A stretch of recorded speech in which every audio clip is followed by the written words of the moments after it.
भैया नाम इनका फालतू है, लेकिन ये फालतू बिल्कुल नहीं है। जो समझदार है ना, वो समझ जाता है कि इनको हल्के में लेना नहीं। अब अयान की मंगेतर समझ गए हैं और इसीलिए शायद हो रही है इनसिक्योर, फालतू के लिए एंड फालतू के साथ। बहरहाल कहीं ना कहीं ये बात तो माननी पड़ेगी कि अयान के दिल में फालतू ने जगह तो बना ली है। तुम्हें समझना होगा अयान, फालतू जैसे लोगों का हम जैसे लोगों से कोई वास्ता नहीं है। फालतू जैसे लोग?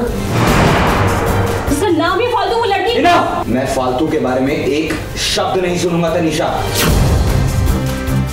फालतू भी उतनी इंसान है जितना कि मैं हूँ। फालतू को फालतू नहीं समझने का, फालतू की जिम्मेदारी उठाने का, उसे इतरपुर से मुंबई लाना और उसे हिफाजत के साथ रखना, कुछ ऐसा ही वादा अयान ने फालतू के पापा से किया था। Ayan has taken up a responsibility, किसी की बेटी को लेके आया है घर से और उसके फादर को कसम दे के आया है, प्रॉमिस करके आया है कि मैं इसका ध्यान रखूंगा। मैं वादा करके आया हूँ, किसी की अमानत है, किसी की बेटी है, मुझे उसका ध्यान रखना है। आज जब वो अपने वादे को निभा रहा है तो अयान की मंगेतर तनिषा को उसमें प्रॉब्लम हो रही है। तो वो फालतू को लेकर इनसिक्योर हो रही है। हालांकि वो बता नहीं रही है, ना ही जता रही है, लेकिन उसकी बातों से ये साफ साफ नजर आ रहा है। सच सच बताओ, ये फूल तुम्हें किसने दिए? फालतू।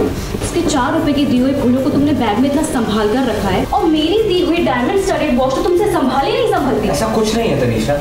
Shut up Ayaan. So Tanisha बहुत बॉदर हो रही है कि मेरी लाइफ में फालतू की इंपॉर्टेंस बहुत बढ़ गई है। And Tanisha has a problem against poor people. तो अयान के प्रिंसिपल्स के अगेंस्ट है ये, and he feels it's unethical, और ये सोच ठीक नहीं है। तो बस वही एक आर्ग्यूमेंट चल रहा है। अयान केवल फालतू की मदद कर रहा है। वो एक अच्छी क्रिकेटर बन सकती है तो उसने जिम्मा लिया है उसे अच्छी क्रिकेटर बनाने का और पप्पी से बचाने का भी। लेकिन यहाँ पर फालतू का असर इन दोनों के रिश्ते पर पड़ रहा है। अब क्या वो लड़की हमारे रिश्ते से ज्यादा इम्पोर्टेंट है? मेरी कोई अहमियत नहीं है, वो लड़की मेरे लिए एग्जिस्ट नहीं करती है, तुम्हारे लिए भी नहीं करनी चाहिए। अयान भी थोड़ा सा टची हो गया है फालतू को लेके।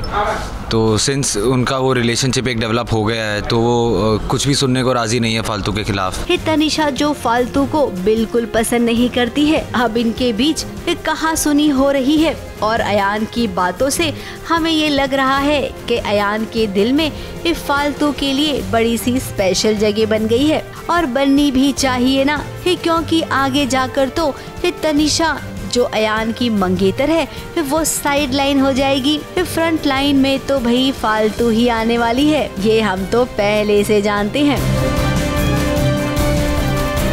मुंबई से बॉबी मंधानी के साथ एबीपी न्यूज रिपोर्ट।